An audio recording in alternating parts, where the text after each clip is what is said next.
Bismillahirrahmanirrahim. Pada suatu hari Rasulullah SAW ditemui oleh malaikat Jibril. Rasul pun bertanya, "Ada apa wahai Jibril?" Jibril menjawab, "Wahai Muhammad, sesungguhnya hari ini Allah Subhanahu wa Ta'ala sedang mengobarkan nyala api neraka, dan seluruh para malaikat amat ketakutan. Mereka tidak tahu harus bagaimana. Untung aku ingat," kata Jibril, "bahwa engkau Muhammad adalah sumber cinta dan sayang Allah Subhanahu wa Ta'ala kepada alam semesta. Dengan alasan itu aku kesini, bertabaruk mengambil berkah dengan cinta Allah kepada dirimu, ya Rasulullah, ya Muhammad." Rasulullah terdiam beberapa saat, kemudian bertanya lagi, "Wahai Jibril, ceritakan padaku bagaimana neraka itu sesungguhnya." Jibril menjawab, "Wahai Muhammad,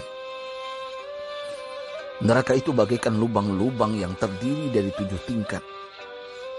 Jarak antara satu lubang dengan yang lain ialah perjalanan 70 tahun.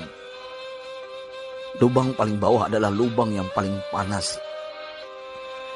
Nabi SAW meneruskan pertanyaannya, "Lalu siapakah penghuni lubang-lubang neraka itu, wahai Jibril? Sampaikan kepadaku, Jibril." Jibril menjawab, "Lubang yang paling bawah diciptakan untuk orang-orang munafik. Lubang yang berikutnya untuk penyembah berhala. Lalu untuk penyembah bintang dan matahari." Jibril terus menerangkan penghuni tingkatan neraka hingga lubang yang kelima, tempat umat Yahudi, dan yang keenam dihuni oleh umat Nasrani. Setelah menjelaskan penghuni 6 tingkatan neraka, Jibril diam cukup lama. Rasulullah SAW penasaran dan bertanya kepada Jibril, "Wahai Jibril, siapakah penghuni neraka yang ke-7?" Jibril diam saja tidak menjawab. Rasulullah SAW mengulangi pertanyaannya, tapi Jibril tetap diam. Rasulullah tambah penasaran dan mendesak Jibril agar dijawab pertanyaannya. Akhirnya Jibril pun berkata, "Umatmu, wahai Muhammad, mereka itu para pelaku dosa besar di kalangan umatmu, yang dimana sampai mereka mati belum sempat bertaubat." Mendengar jawaban Jibril, Rasulullah langsung jatuh pingsan. Jibril merangkulnya dan meletakkan tubuh baginda di atas pangkuannya. Tak berapa lama Rasulullah SAW sadar dan langsung menangis bersimbah air mata dengan terisak-isak.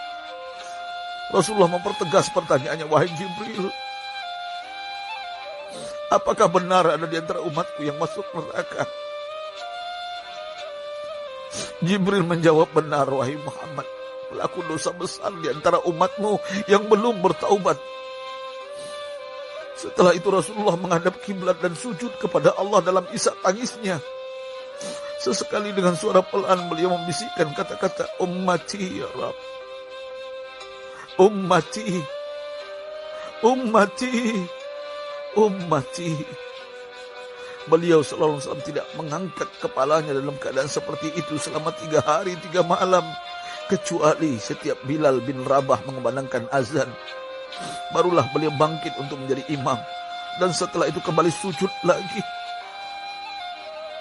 Pada hari ketiga Abu Bakar menyadari hal ini, beliau mengetuk pintu Rasulullah dan mengucapkan salam 3 kali, namun tidak terdengar jawaban.